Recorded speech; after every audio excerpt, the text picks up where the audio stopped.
Ay nako, maulan na araw dito sa amin. Ayan o, hindi ako makakalabas kasi masyadong maulan.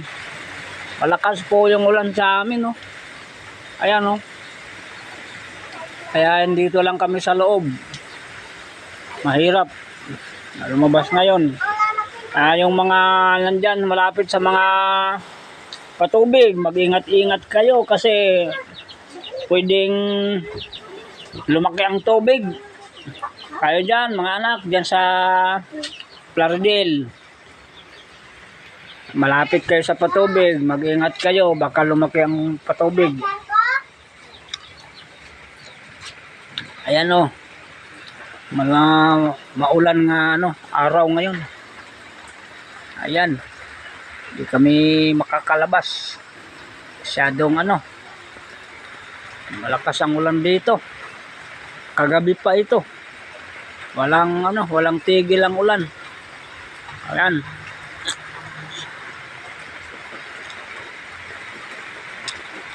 Basura namin di pa naitapon. Paulan. Nadala ko yan dun sa may garden. Kasi mga balat lang ng yan. Ng prutas, mga papaya. Kabalat ng kamuting kahoy.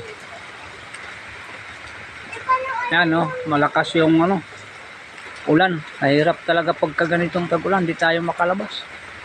Bis kayo may bibilhin nga kung anong bibilhin, hindi mabili ka agad kasi nandito.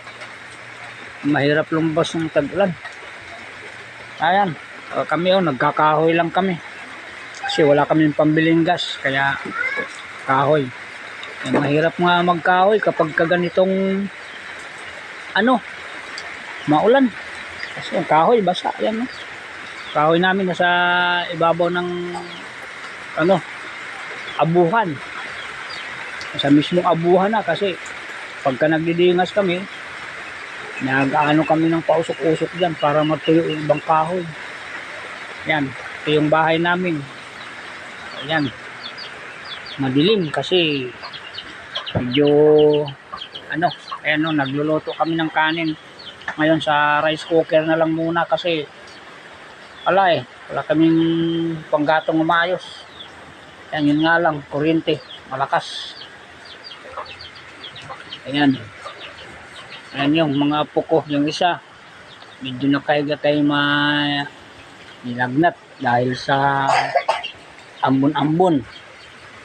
Mga ka-farmers ko dyan, yung ating mga tanim sana hindi naman malusaw sa ulan.